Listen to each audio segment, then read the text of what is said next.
Salve, jovem Paduan! Muito bem-vindos para mais um vídeo. Hoje, o tiozão do mainframe, muito feliz, vai apresentar para os jovens paduans a linguagem de programação COBOL. É uma linguagem que surgiu lá na década de 50, ou seja, em 2025 irá completar 66 anos. Mas antes disso, para quem está chegando agora no nosso canal, deixe-me me apresentar. Meu nome é Wagner Bellacosa, eu sou um profissional de mainframe desde o século passado. Durante muitos anos eu me dediquei somente a desenvolvimento de software. Então trabalhei em diversas instituições financeiras, trabalhei em outros países, mas isso é uma história para um outro vídeo, uma outra oportunidade, que senão vai ficar muito maçante e eu tenho muita informação para passar para vocês. Aí, como eu ia dizendo, eu comecei minha carreira como programador, só que a necessidade, nós montávamos formação para dar aquele apoio a estagiários, trainees, e aquele gosto por ensinar foi crescendo dentro de mim. E nunca assim tinha me empenhado tanto, né, na parte educacional, até que em 2021, em meio àquelas turbulências que o mercado brasileiro estava sofrendo, os projetos em mainframe estavam ali meio parados, eu fiquei um pouco desanimado e perdi o meu norte. E ao perder meu norte, eu fiquei sem chão. E por um colega, né, assim, preocupado, ele me recomendou ir conhecer uma plataforma de ensino para aprender baixa plataforma e aprimorar, né, aumentar o meu cabaz de linguagens de programação para enfrentar a crise, né? E nessa comunidade, na época se chamava Digital Innovation One, atualmente as pessoas conhecem ela pela DIO. Eu encontrei um novo mundo.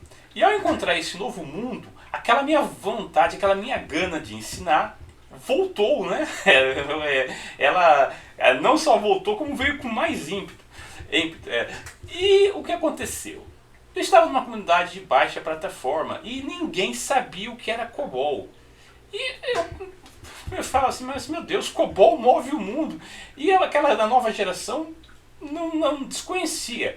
Então, nessa comunidade, na DIO, eu virei um embaixador do mainframe e comecei a publicar artigos. Lá até hoje estão publicados na comunidade. São mais de 150 artigos na DIO.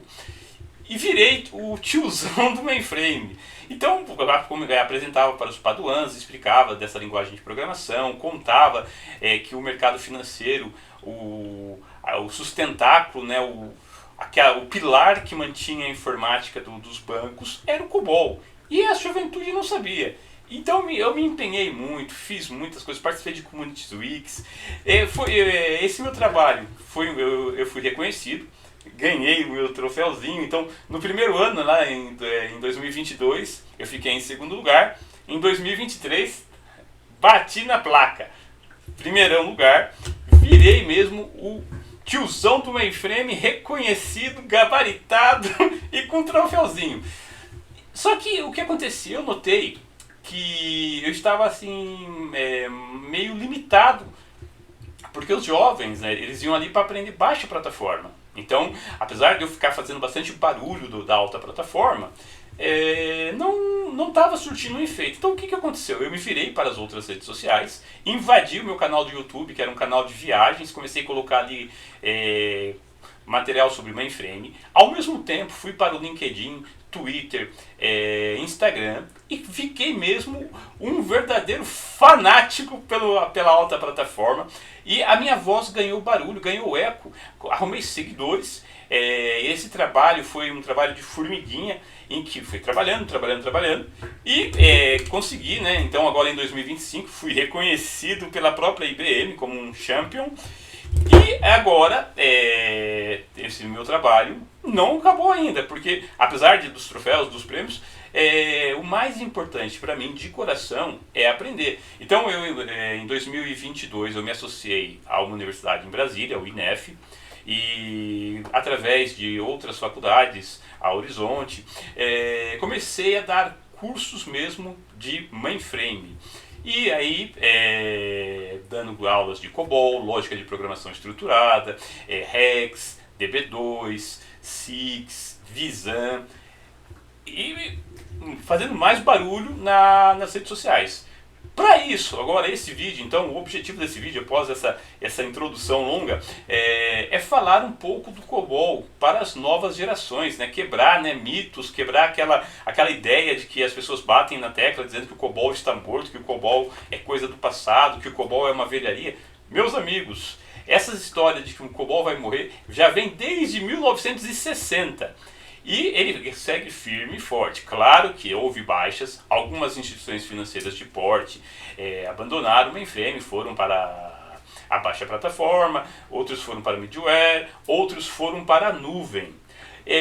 Da nuvem é um caso assim meio problemático de se falar assim, porque o capital envolvido é muito alto, as empresas são empresas muito poderosas, então vamos parar por aqui. A única coisa que eu recomendo para aqueles que são mais curiosos, procurem na internet o caso de estudo do TBS Bank, lá da Escócia, e vejam o que pode acontecer com uma instituição financeira quando ela troca o mainframe pela nuvem. Mas vamos passar fora e vamos falar de COBOL, que é o mais importante aqui. Então eu vou apresentar para vocês um pouco da história, vou falar um pouco do programa. Quem quiser conhecer mais, quiser estudar, tem lá no INEF cursos pagos. Quem não tem capital no momento, está ali meio nessa crise, né, que a gente todos vivemos, a IBM ela tem vários cursos, são centenas de cursos para alta plataforma, então dá para enveredar-se por diversos caminhos,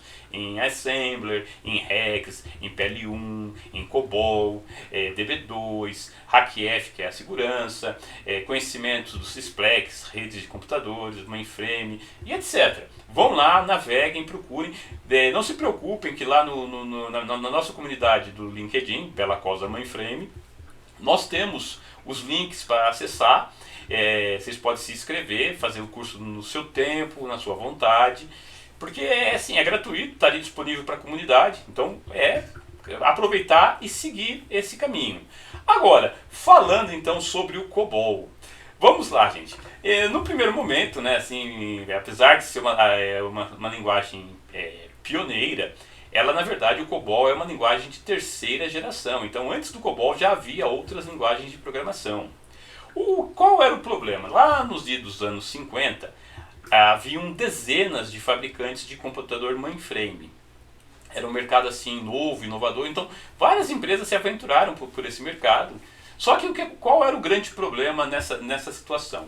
Cada empresa tinha o seu próprio sistema informático, sua própria linguagem de programação. Eram programações de baixo nível, então vamos pensar assim, a primeira geração de linguagem de programação era em linguagem de máquina. Então somente engenheiros conseguiam programar.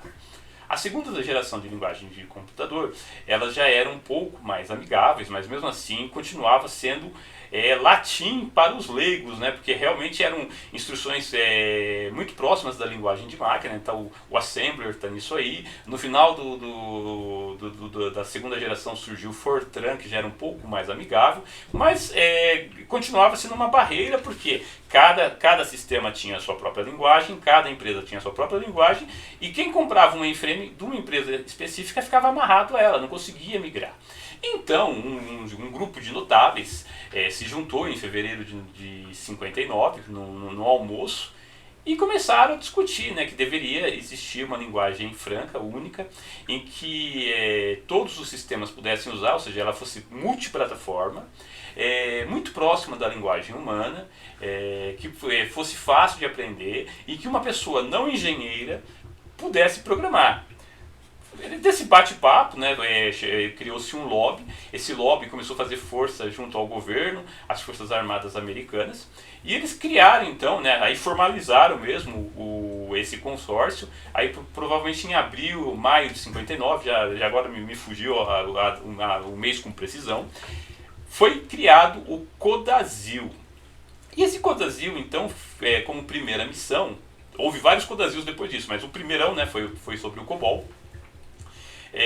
Chamaram lá os 10 maiores fabricantes de mainframe. No nosso site eu tenho lá todos os logotipos, um pouco da história de cada uma dessas empresas. Não vou fazer spoiler, porque senão o vídeo começa a ficar muito grande.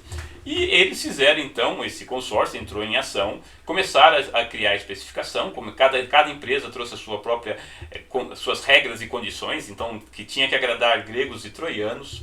Foram colocando funcionalidades para que mantivesse todo mundo feliz. E por fim, né, muita briga, por isso que eu falei que a primeira morte do COBOL foi em 60, logo no seu lançamento, porque vocês imaginem, né, juntar lá 10 empresas, cada uma querendo puxar a sardinha, a brasa para a sua sardinha, então ficou meio complicado e meio caótico. E mesmo em meio a toda essa turbulência, eles conseguiram fazer uma especificação de uma linguagem, começaram a gerar protótipos dela, e fizeram o lançamento dela em novembro de 59, e em abril de 60 ela já estava lá funcionando em várias empresas. Essa linguagem então chamada COBOL, ela já então inaugurou, né, a terceira geração de linguagens de programação, então em formato em linguagem natural. Era mais fácil codificar, realmente, era mais fácil ler um programa, porém, por serem várias empresas e muitos egos envolvidos, ela tinha lá algumas deficiências, alguns conflitos de comando, que foram, com o passar dos anos, foi se acentuando, mas já chegaremos lá. Então o COBOL surgiu. O COBOL tem um nome bonito, pomposo, né? COBOL. Na verdade, foram vários nomes que eles proporam. E um dos que não me sai da cabeça, em que eu me divirto muito em lembrar dele, era o Cocazil. Eu falo, se o Cocazil tivesse ganhado, eu acho que eu não seria programador dessa linguagem, não. Me perdoem, mas não é um nome comercial. E por sorte eles fizeram lá uma nova bateria de votações e o COBOL venceu. O COBOL quer dizer o seguinte, ele é um anacrônimo, juntando as letras, né, da palavra Common Business Oriented Linguagem. Então, em detalhes mais íntimos, o COBOL foi uma linguagem então, específica para o mercado financeiro, mais precisamente para a contabilidade. Então, por ser uma linguagem específica, ela não tem muitos números científicos, ela não tinha muitas funções matemáticas, porque a função dela era tratar de contabilidade, administração de pessoal, gestão financeira, controles internos da empresa, que não precisavam de cálculos muito apurados. Precisava sim de uma precisão, de um cálculo correto, mas nas 4 operações básicas.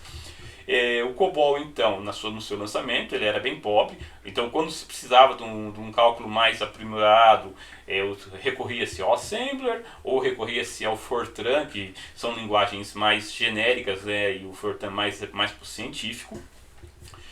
E faz lá a parte científica. Como o universo bancário, segurador, administrativo e militar não precisava muito dessas coisas, o COBOL atendia 100% das necessidades. Ou seja, o seu foco realmente é a administração.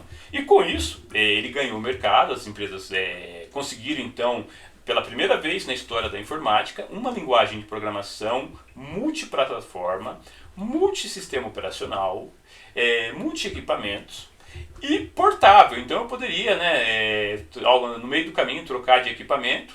O meu software continuaria rodando com alguns pequenos ajustes, que também as arquiteturas eram diferentes, então gerava um pouco de trabalho para consertar, né, essa migração. E com isso surgiu então o COBOL, que virou essa lenda, né, dominou o mercado. No Brasil chegou no final dos anos 60. No começo ele era codificado, não havia, né, monitores, não havia teclado assim para trabalhar diretamente no computador. Então ele utilizava-se cartões perfurados. Hoje em dia já nem existe mais, né? Talvez no museu vocês consigam ver, ou em alguma faculdade que tenha guardado esse material lá do passado. A expansão do COBOL, então, começou, né, lá no ano 60, quando ela foi liberada ao público, e começou a ganhar o mercado e crescer. O que é o mainframe? Né? As pessoas às vezes se confundem, se perguntam se é computador, é mainframe. O que acontece?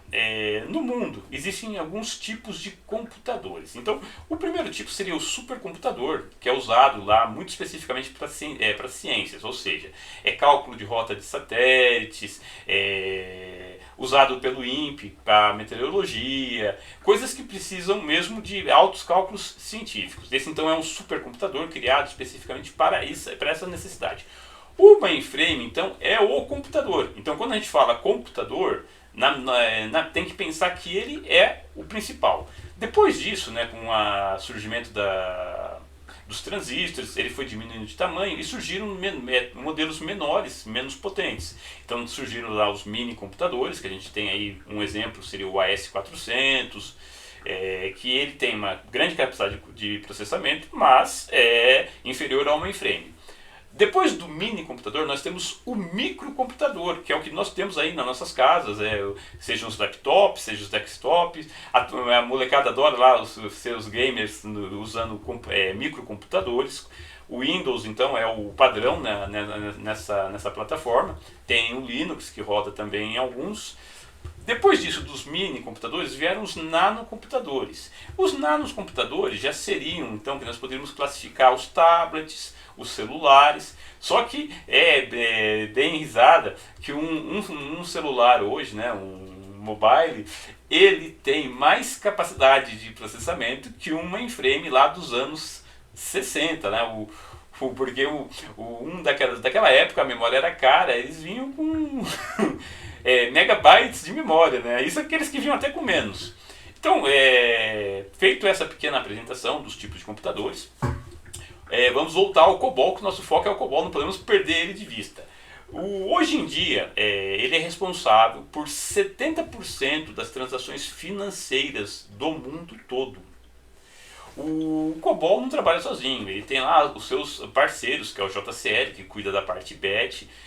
Temos o SIX, que surgiu já no final dos anos 60, com o surgimento do monitor, teclados, em que as pessoas podiam interagir. Então a parte online, em que atualmente nós acessamos pelo celular, originalmente era usado num terminal 3270, as famosas telas negras com letras verdes. Vocês vão ouvir muito falar, os detratores de COBOL adoram falar mal da tela verde, da tela negra com as letras verdes.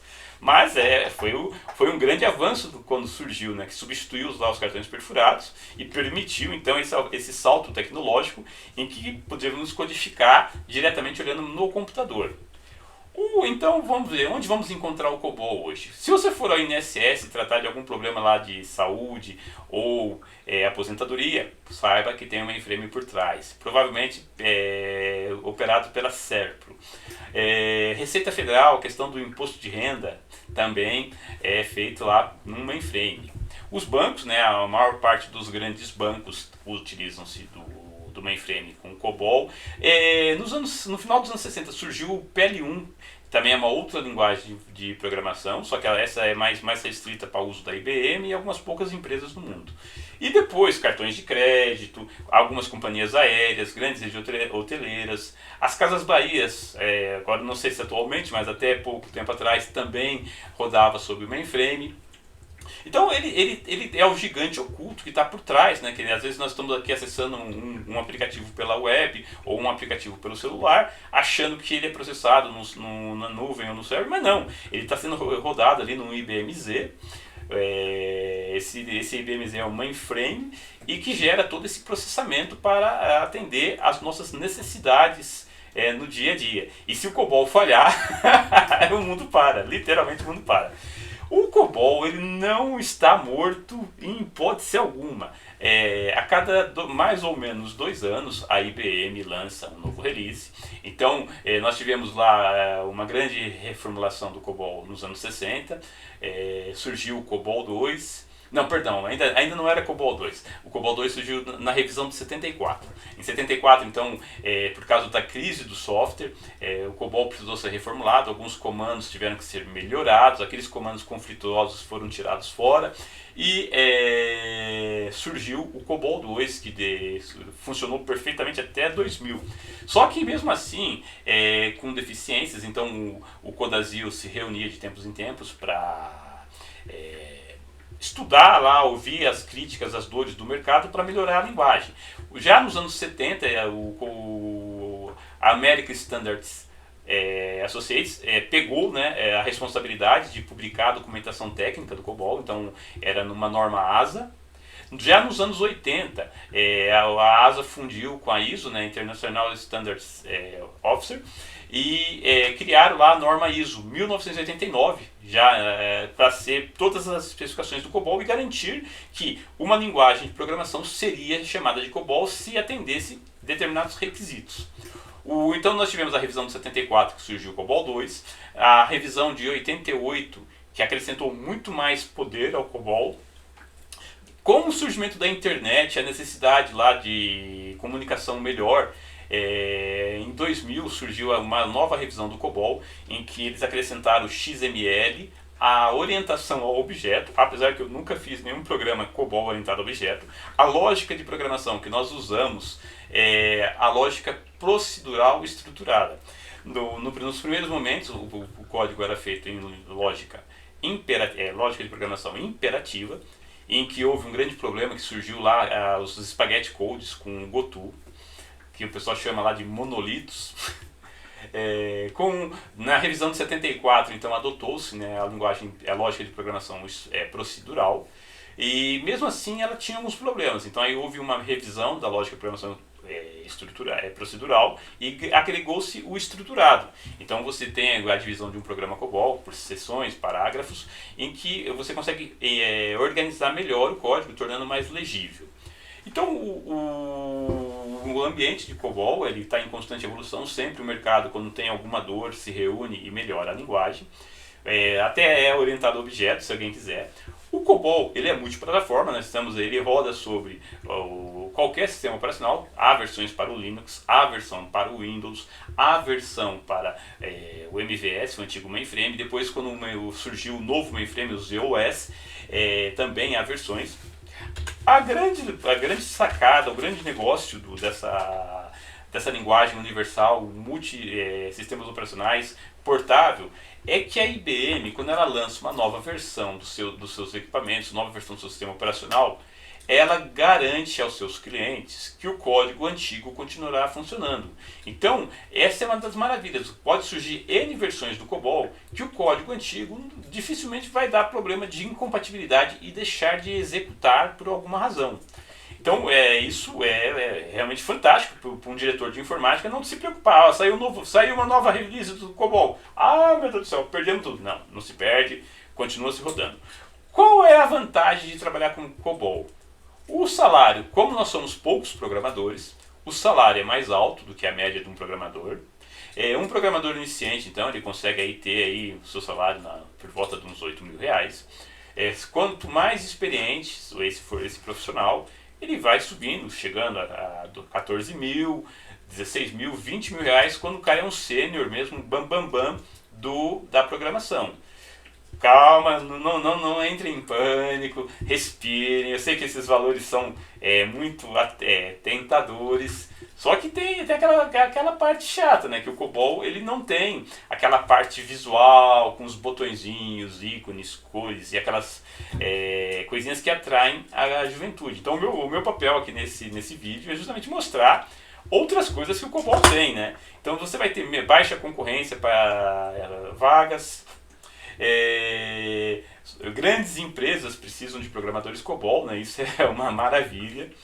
Um programa COBOL, então, né, ele é fácil de ler. Você conhecendo a língua inglesa, você consegue ler um programa COBOL, perceber aquilo que ele faz, entender ali, mesmo sem ser programador. O COBOL ele é composto por 4 divisões.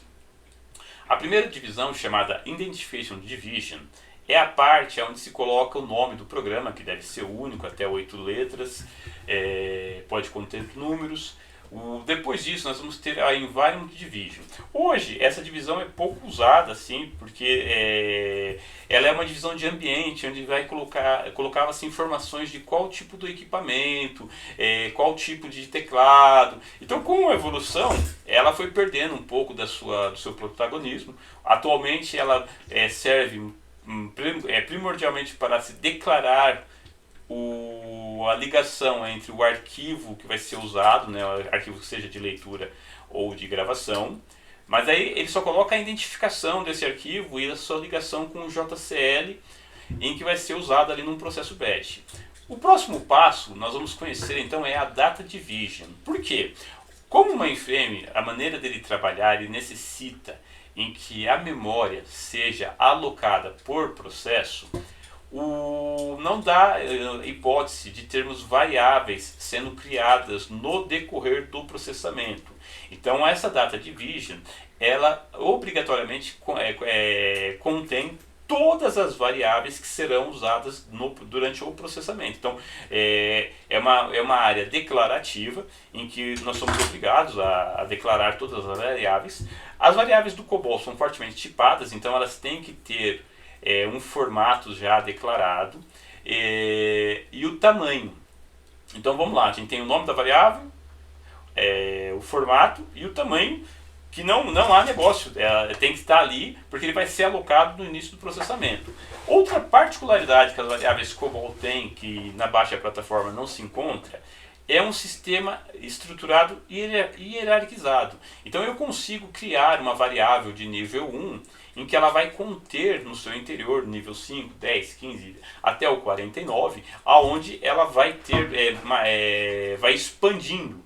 Então eu consigo pegar uma variável de 80 bytes e depois vou estar redefinindo seus pedaços e colocando mais funcionalidades. Mas isso aqui já é muito técnico, vamos adiante. Mais para frente eu farei um vídeo mesmo específico mostrando o COBOL. Esse vídeo nosso aqui agora é só mais um bate-papo para apresentar o COBOL, mostrar, desmistificar essa linguagem para aqueles que se assustam, né, da linguagem achando que ela é difícil. Uma outra curiosidade da linguagem COBOL é que ela é um texto, então é uma linguagem natural em inglês, só que ela não é executável. Para ela poder ser executada numa máquina mainframe, ela precisa passar por um processo de compilação. Então nesse processo de compilação, num primeiro momento, ele vai expandir o código, pegar e transformar lá, ver todos os copybooks, que são arquivinhos externos, trazer para dentro daquilo e fazer um único código completo. Esse código, então, ele é validado para ver se não tem erro de sintaxe. Estando tudo perfeito, ele vai ser compilado em Assembler. Então nós vamos ter lá um módulo de Assembler, que é um módulo intermediário, que aí depois disso ele vai passar por um processo de link edição, e aí sim ele vai se transformar num executável. E aí esse executável é que vai entrar lá na CPU da mainframe e processar para aquilo que ele foi criado. Uma coisa curiosa desse processo então de link edição, que transforma ele em código executável, é que ele por si só ele não executa. Nós vamos precisar do seu companheiro, né, para os processos batch, o JCL, que é um script, é uma linguagem interpretada, em que vai ter os comandos, carregar o programa, executar o programa, abrir arquivo, criar cópia de arquivo, salvar, etc. Então, sempre que vocês ouvirem falar de um processo batch, ele vai estar associado a um JCL. Com o surgimento do SIX, né, que é aquela parte online, apesar do SIX ter muito mais coisas por trás, também será motivos para próximos vídeos de acordo com a nossa disponibilidade de tempo, o programa ele vai ser então gravado lá na biblioteca do SIX, e o SIX é que vai chamar esse programa como um subprograma, passando lá a comunicação com os terminais, comunicação com o web service, comunicação com outros computadores, mas já está ficando muito complicado. Vamos lá, respirar, calminha, porque esse é o grande problema. Como a nossa juventude foi toda criada no Windows, enviesou, né, o nosso entendimento de computador. Então, para poder entrar no mundo mainframe, você tem que dar um passo atrás e entender como funcionavam os computadores mainframe. Um dia eu farei um vídeo só sobre o funcionamento de um mainframe, para vocês entenderem o GES2, SDF, TSO, SPF, REX. Assim, é muita coisa para pouco tempo. Aqui no Brasil, então, a gente, como já disse ali atrás, a Receita Federal usa mainframe, o INSS, as Forças Armadas, o Banco do Brasil, a Caixa Econômica, Santander, o Bradesco, o Safra, e a maior parte dos grandes bancos com certeza tem um mainframe por trás. Um ou outro ali migrou para a nuvem, mas não coisa. Os pequenos estão predominantes na nuvem porque eles não têm volume para poder entrar no mundo mainframe. O que mais que a gente pode falar? Seguradoras também, né? Então, quando às vezes as pessoas falam, COBOL é só para bancos. Não, o COBOL então tem locadoras de carros, companhias aéreas, empresas de saúde, cartões de crédito. Já falei seguradoras? Se eu falei, falo de novo. E os bancos? Então o volume, o COBOL, ele é um trator para grandes quantidades de dados. Estamos falando de bilhões de transações.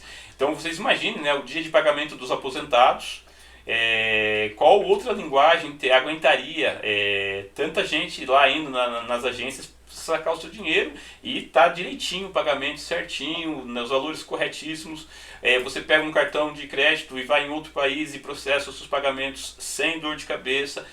Vai num ATM, saca dinheiro lá no 24 horas, ele se comunica via Six lá com o seu banco autoriza o saque. Então quer dizer, o COBOL ele está trabalhando, enquanto você está aí fazendo suas coisinhas diárias, o COBOL ele funciona 24 horas por dia, 7 dias por semana, 365 dias por ano. E a IBM garante que o seu computador, ela dá garantia de fábrica de 100 anos e eles dão uma taxa de parada de manutenção de apenas 5 minutos por ano. E me parece aí que agora com o Z17, caiu para segundos, a máquina para 30 segundos por ano. Então quer dizer, é uma coisa fora de sério. Qual computador que pode funcionar assim sem parar? Veja o nosso caso, o Windows vive travando, o nosso celular vive travando com o Android. Quer dizer, o mainframe não, porque se o mainframe travar, você não recebe seu dinheiro. Você não consegue garantir a sua reserva na companhia aérea. Então, é um software, é um equipamento crítico e um software crítico que garante que nós nunca vamos ser deixados na mão.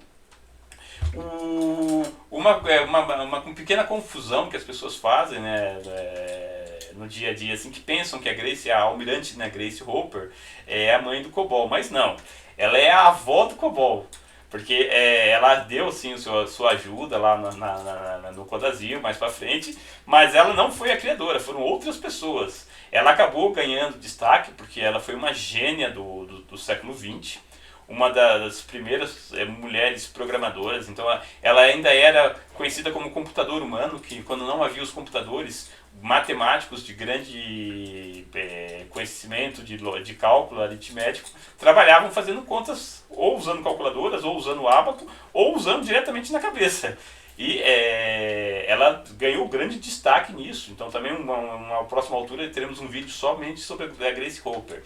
O COBOL, então, ele continua rodando desde os 1959.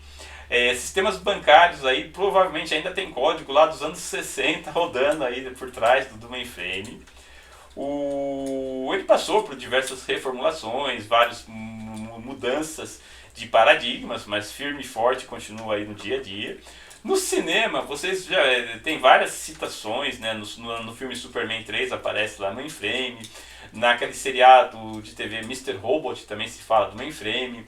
No filme Clube da Luta, eles querem explodir os mainframes lá das companhias de cartão de crédito para parar o mundo. Olha só a sacada, eles queriam parar o mundo, então eles foram lá destruir os mainframes lá das companhias seguradoras, bancárias e de cartão de crédito para parar o mundo. E realmente, se acontecer isso, o mundo colapsa. Uma das coisas mais divertidas, há um velho episódio do seriado Batman, aquele bem antiguinho ainda, assim, que já os cabelinhos brancos devem se lembrar, que era mais humorístico do que sério. Tem lá um episódio todo especial com um mainframe funcionando na Batcaverna. Esporadicamente, na Batcaverna aparecia lá um mainframe funcionando, mas nesse episódio específico aparece. Procura ali no nosso canal ali que vocês vão encontrar esse vídeo do Batman usando o Batcomputador, lá ligando remotamente na Batcaverna, fazendo uma pergunta, ou seja, a primeira pesquisa por computador, e vão lá e tirem uma prova vendo esse vídeo. É muito divertido, vale a pena. Para quem quer aprender COBOL, além dos cursos da IBM, vocês podem baixar na internet o GNU COBOL. Ele é open source, ele funciona sobre Linux, funciona sobre Windows. Aí vocês têm uma ideia única ali e vão desenvolver os primeiros programinhas COBOL. Ele é ligeiramente diferente do mainframe, porque ele é voltado já para a tela, então dá para aprender os fundamentos do COBOL, mas não é tão 100% quanto o bancário. Quem quiser ir numa ideia mais bancária, a Microsoft, lá no seu Visual Studio, ela criou lá um convênio com a IBM e mais um monte de voluntários, e criou uma plataforma chamada Zoe. Essa Zoe, ela roda então sob o Visual Studio, então ele é um plugin de desenvolvimento, vai ter lá a extensão de COBOL, extensão de SIGS, extensão de DB2. Opa! Falando do DB2, o DB2 é um banco de dados que suporta tudo isso, tá? E no passado existia até um game que rodava sobre o SIGS DB2, que surgiu lá então um novo termo na programação de mainframe, que é o game frame, ou seja, um jogo de computador baseado em mainframe. Existe um artigo lá na nossa comunidade Belacosa Mainframe. Leiam esse artigo, tem um monte de links para que vocês possam ir além, conhecerem o fabricante, que é uma empresa brasileira de Santa Catarina. Mas não vou ficar perdendo muito tempo, porque isso também será material de outro vídeo. Sobre os cursos e comunidades, no LinkedIn vocês vão encontrar centenas de comunidades em inglês, espanhol, italiano, português. Tem lá o Belacosa Mainframe, me sigam lá, curtam os posts, tem muitos memes, tem bastante materialzinho legal. No YouTube também tem centenas de canais, vários cursos gratuitos também, em que tem vários grandes youtubers aí fazendo material para o COBOL mainframe. As pessoas estão usando um emulador de mainframe, que também já existe, só que ele usa uma versão mais antiga do sistema operacional, que já é livre de patentes. Então procurem no Google o Hércules, e vocês vão ver aí várias comunidades ensinando a instalar o Hércules no Windows, o Hércules no Linux. E aí sim vocês vão ter mesmo um ambiente de mainframe com TSO, SDF, JCL, SIGS, DB2, Assembler. E todo o ambiente mesmo simulando um mainframe. Claro que não tem o poder computacional, porque ele vai estar ali dependendo do Windows, então a capacidade dele vai ser o seu computador, né? Então também, mas para quem quer usar didaticamente, recomendo, façam lá suas pesquisas, vocês vão encontrar material bastante interessante. Estamos chegando, né, já à rodada final. Eu acabei até ultrapassando um pouco o tempo que eu tinha estimado aqui neste vídeo. Lembrando então, né, que o mundo funciona com COBOL. Nós precisamos de programadores COBOL. Precisamos de pessoas que sejam desbravadoras, que tenham coragem de dar um passo atrás e conhecer, né, a arquitetura mainframe, saber mais sobre a stake mainframe, saber mais sobre alta plataforma, aprender de coração aberto. Eu ajudarei no que for possível. Quem quiser fazer pós-graduação, o INEF tem uma pós-graduação para mainframe com um conhecimento mesmo detalhado de todos os passos que você precisa ter para conhecer mainframe. Os pré-requisitos é só ter um curso superior, não há necessidade de cursos adicionais. Quem não quer ficar ali 2 anos fazendo uma pós-graduação, o INEF também tem cursos livres. Vocês têm cursos livres na internet, tem os cursos livres da IBM, existem diversos sites falando, ensinando. O próprio Belacosa Mainframe tem um monte de dicas, tem exemplo de códigos. Eu tenho um diretório lá no GitHub em que eu vou compartilhando códigos COBOL para mainframe, para alunos aprenderem e exercitarem seu conhecimento. Eu me coloco à disposição para tirar dúvidas, escrevam lá, perguntem. Eu não mordo, sou o tiozão do Frame Frame, sou meio biruta, mas eu sou um cara legal. Gente, eu acho que com isso nós fizemos a nossa rodada, falei de tudo um pouco, né? Então realmente um vídeo um pouco pesado, assim, tecnicamente falando, que é muito conhecimento, muito blá blá blá, mas na dúvida, sigam o Bela Coisa Mainframe, leiam os artigos, tem lá, no LinkedIn eu tenho menos, eu devo ter ali uns 50 artigos disponíveis que eu comecei a reescrever, porque o que acontece, enquanto na DIO eu tinha lá um bate-papo mais informal, de amigo para amigo, no LinkedIn, por ser uma plataforma mais profissional, eu tive que mudar o meu diálogo, acrescentar uma coisa, um ar mais sério, profissional ali, que senão perderia a credibilidade. Então eu tenho menos artigos publicados, são ali, como eu disse, uns 50, mas eles pegam de tudo um pouco da Stake Mainframe. Então em cada momento em que eu tenho ali um insight, uma pessoa me pergunta alguma coisa, eu vejo que está tendo um burburinho ali no LinkedIn, aí eu falo, opa, então isso aqui precisa de um artigo. Aí eu vou lá e escrevo aquele artigo. Mais uma vez, muito obrigado. Meu nome é Wagner Bellacosa. Estou muito feliz que você tenha chegado até o final do nosso vídeo. Contem comigo e nos veremos por aí num próximo vídeo. Tchau, tchau, pessoal!